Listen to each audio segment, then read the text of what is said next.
Hello there, welcome to another optional video. I'm Mitch and joining me is Russell. Sup, time to talk Star Wars. Yeah, so that's it. Visceral Star Wars game is finally dead. You know, EA Vancouver given the task, but it's been cancelled. So really I want to talk about what the fuck is EA doing with Star Wars. Like, honestly, they've been given this license by Disney. They've released a total of 2 games, one on Horizon. Is it just... I guess it's 2 main, like, AAA games, and then I guess they've had, like, some of those mobile ones. They don't like count. The Galaxy They're not Quest real or games. Heroes or whatever it is. I mean, it probably makes a lot of money. Oh, it probably makes a killing, and Disney's happy with that. But, like, in terms of big Star Wars games, when you heard that EA had the license, it was actually kind of cool. I think back then, it's just like, oh yeah, they could actually do this pretty good. But then we've seen everything that's come out about these 2 Battlefront games. One had not enough content. One tried to sell you too much stuff. So, really, our only hope is Respawn Entertainment Star Wars game, because so far EA have thrown away that Star Wars license every time they've got their hands on it seems. Well, I mean, at least on some level, like, those Battlefront games, at least visually, were super impressive and, like... Oh yeah, they look stunning. They looked like what you imagine Star Wars look like the bringing back, like, things from this, like, either the original trilogy or the prequels. Was like, they looked amazing. Oh yeah. Looks on everything. No, it's just how they would nickel and dime you, and like how the economy was, especially in Battlefront 2's, like at launch, like it was entirely built around microtransactions to like a ridiculous extent. To an extent that it was pay to win. Yeah, it was they pedaled so much that they just entirely removed most of it, except for I think the cosmetic aspect. And it's kind of insane, just like how, I mean, it's not even just like games at the moment. Like Star Wars license is kind of a problematic in the movie field as well, where it's an IP that should be pretty much the biggest thing in the world, and both in movie and game sense, it's had massive backlashes and really just hasn't worked out for whatever reasons. Well, a lot of reasons. There are many reasons. We could get into episode 8, but I'm not going to. But like going back on like what this game they cancelled was this the Amy Hennig Star Wars game, like Uncharted, you know. She goes back a long time making incredible games, and just like we heard that name attached to that game back when we first heard about Visceral's making it, we're like, this could be incredible. But ever since then, we've like Visceral being shut down was a big hit. We're like, okay, well at least they're still making that open world Star Wars game. But then I guess it moved further, and then they moved it to EA Vancouver, who've now allegedly been put onto another smaller project to just, you know, get that in a far smaller time scale, because as I think it was Patrick Soderlund explained it, that gamers are looking for games they can come back and replay again and again. And that, I think that was shaping up to be more of a Uncharted game than they wanted, and then they pushed it to an open world Star Wars game, which again we will never see because they just cancelled it. Well, it's interesting because it's like it's a game that at the start was exactly what I wanted it to be. Yeah, I'm it like, was perfect. yeah, sign me up for an Uncharted Star Wars game. Like that 1313 that was cancelled just before LucasArts was sold off and all the rest of it. Well, actually, I think technically exactly when that happened. Yeah, that's when it got cancelled. That was already like, absolutely, I want that game. And then when it was like, oh, Visceral, Amy Hennig, like her experience on all of the Uncharted games, as well as like Visceral, like I guess the most impactful thing they would have done was Dead Space, which in itself was like such an amazing reimagining of the Resident Evil type formula and redesign, and like that aspects. I was super into what that game was going to be, and the second they went, oh, we're cancelling that game that they'd shown us, I think like 3 years at that point, like just developer visuals, and go like, oh, we're cancelling this, and now it's becoming an open world game, and it's not clear what Amy Hennig's doing, which later revealed she left the entire EA, which was good for her, because it was probably a bad idea to stay there. Yeah. And they're like, oh, we'll rebrand it to an open world multiplayer game, which immediately I red flags. I'm like, okay, this is probably not my cup of tea. It's probably lost the impact that I was going to get out of the game it was. And then, but it's still like, at least there's something Star Wars related coming out. And then it's like, nope, that's not happening anymore either. To seemingly make a smaller experience where it's like I just read the same way like Activision's like, oh, we want to be making, you know, Blizzard's like mobile experiences, you know, like it's like to me it all reads as like money making schemes where it's like we want to make the fastest turnaround for the most profit, and it's like this game's going to take too long, this open world game, and it's not going to make nearly as much money if we make something maybe in a year that has an inbuilt economy that supports heaps of pay. Like what's surprised now if it ends up just being Battle Royale Star Wars or some shit like that. I mean, it wouldn't surprise me. I think EA is a company that we've seen regularly goes after, like, how can we maximize their profits? Like, I don't think they've had necessarily a groundbreaking, like, top-tier game that's been in, like, Game of the Year categories in a while. Probably not since Inquisition. And that was in 2014. I'd say so, yeah. Actually, that would genuinely be the last time. And that was BioWare, so they... Clearly, it doesn't matter how good of a game they're making as long as the profits are there. I think. Like, FIFA's in the awards every year, but, like, every other thing they make, like Battlefield, it's always beaten by Call of Duty. It's just like, I don't know, it's just interesting that EA doesn't chase quality as much as, I guess, Sony does. Like, Sony is, like, if you talk about studios who are making games focused on how good they can be, like, Sony is full stop that. Yeah. Well, I think Sony, because it has the support of, we have the third parties, and that creates constant flow of content for us that we don't have maybe much say in, but, you know, they're still looking for ones that they want to partner with that are going to be good, you know. But at the same time, they go, our first parties have to be the thing that people talk about. And year after year at the moment, it seems like every year they've got something that's could be Game of the Year or is Game of the Year, you know. It's like it's that potential that keeps the flow going, where Nintendo has its, you know, inbuilt fan base, you know, massive fan base, and it also makes consistently solid game that are often similar to stuff they've done in the past. They're definitely, I think, breaking out of the norm a bit with Breath of the Wild, but for the most part, Nintendo rests on its laurels and does things that it knows is already popular enough, and then just modifies it a bit.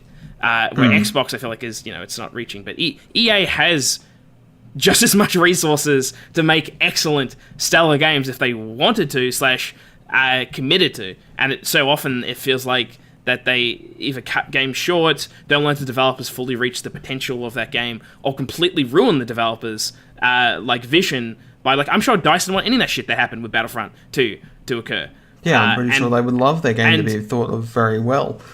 Yeah, and it completely ruined, like, the launch of that game to the point of, like, everything it was talking about was only negative. There was, like, almost no positives about that game. And I'm sure since then it's improved a lot, but it's often what happens at launch is what matters the most. And since then it hasn't. And just to think of how long EA's had that Star Wars license for, and how little they've done with it in that time. 2 games so far. Third this year, apparently. It's almost another reason why I wonder if they go, look, we have to get more Star Wars games out soon. We have to cancel this open world project. It's going to take too long. We have to get something quicker. 1, so we can actually say during our license we haven't. And 2, so Disney doesn't pull the license. Because they might just go, you know, you're not making enough money for us. You're not making enough Star Wars content. And they just go, we're taking away from him, we're giving it to someone else. And I wonder if that's also factoring in here. It was like, if we make this open world one, Disney might take the license from us and cancel that game. So we'll cancel it ahead of time and get something out much faster to fit in that bracket they have for it.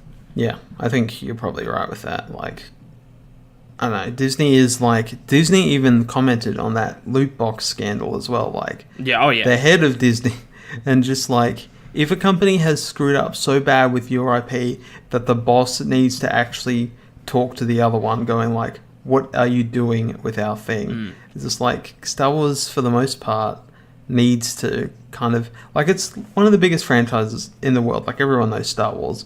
And just like seeing how it's being done in games at the moment is pretty sad. I think Respawn Entertainment have a chance of making a really good one if EA don't step in and force them to make it the way EA want, which is definitely a risk because they're owned by EA now. EA has the final say on anything they do, which they didn't have on Titanfall 2, so you're going to see how that affects it. But I think EA need a Star Wars game that opens up, like, everyone's talking how great this is from the get-go, because I don't think Disney will tolerate another, like, this game's shit, why were they giving this to EA? Like, again, I don't think Disney will put up with that any longer. So, curious where it all goes. And right now, the Respawn game is interesting. Like, it's it has a lot of potential. Like Respawn's a strong developer. I don't know how close the game's going to be to Titanfall on a mechanical level. Like third-person shooters has been their bread and butter. So, first person. So I assume it will be that in some way. I mean, they elaborate on the dark times. He plays a Jedi in the dark times. Yeah, so many times that I understand that's what it is. But I am curious. Will it match what they've done in the past, or will it be something different and more ambitious for them? I'm not sure, but at the very least, that seems to be coming out this year. So at least you can bank on that one happening. Well, probably. Well, at least they didn't even reveal the trailer. They just had Vince Vela going, yeah, well, he's sitting in the with the audience telling you yeah, it's gonna be awesome. Yeah, it's but we don't know anything about it. You just said some words. You didn't back it up with anything. So to say that's coming out this year is a bit really? Are you certain? I'm not totally convinced, and I think that game will be good.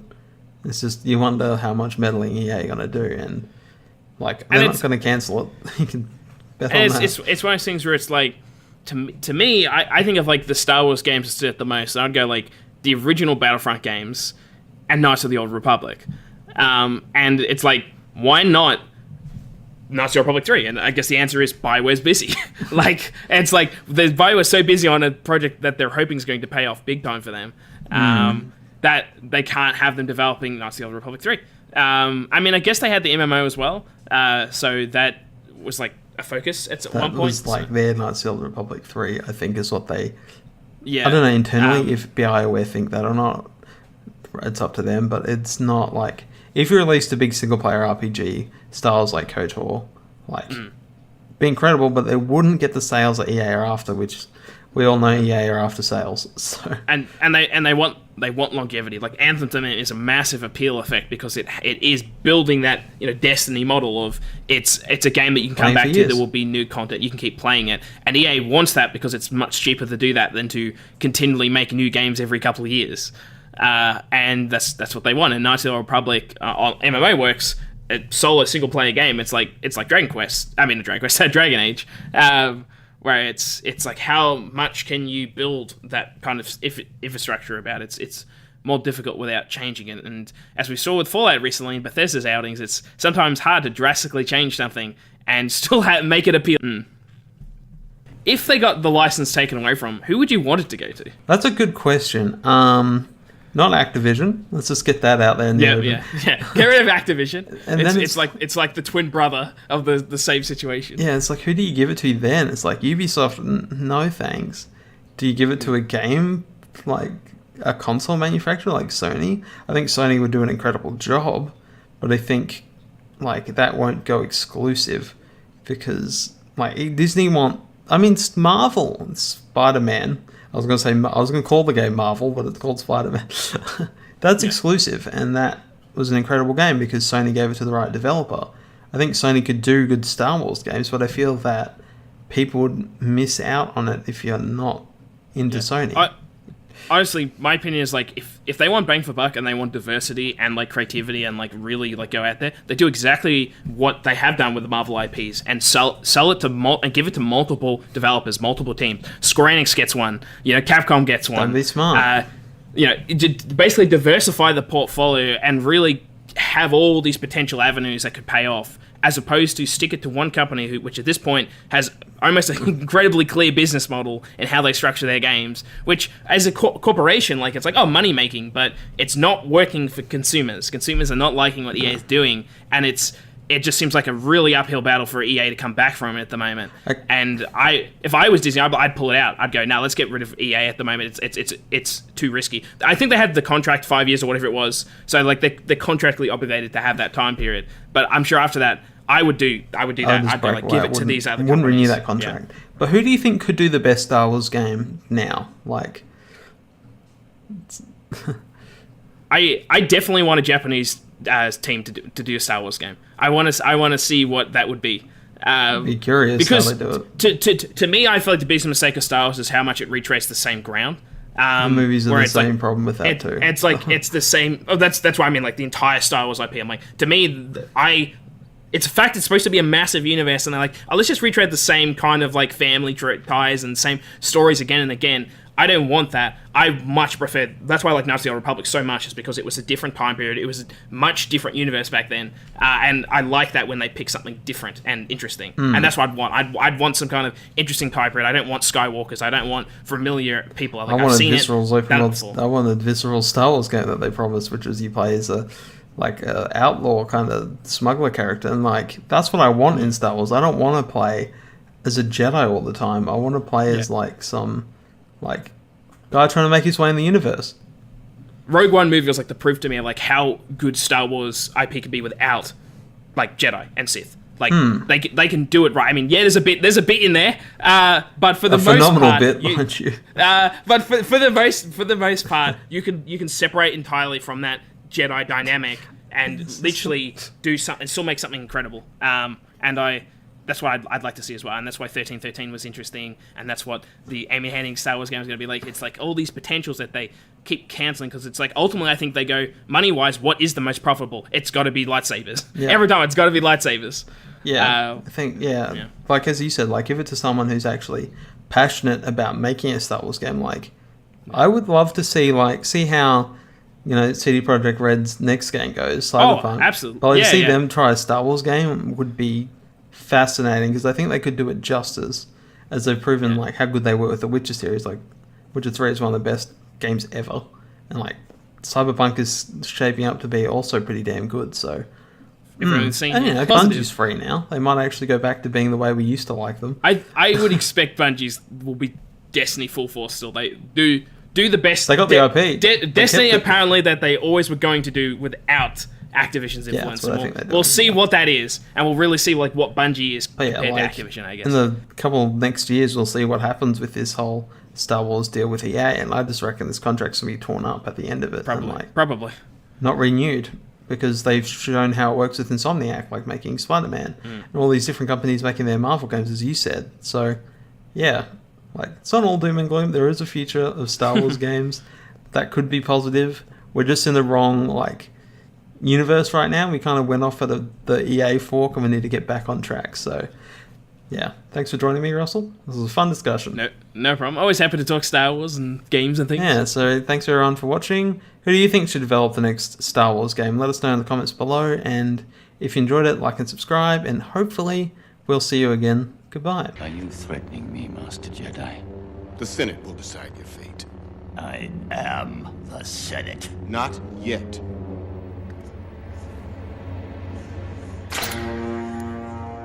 It's treason, then.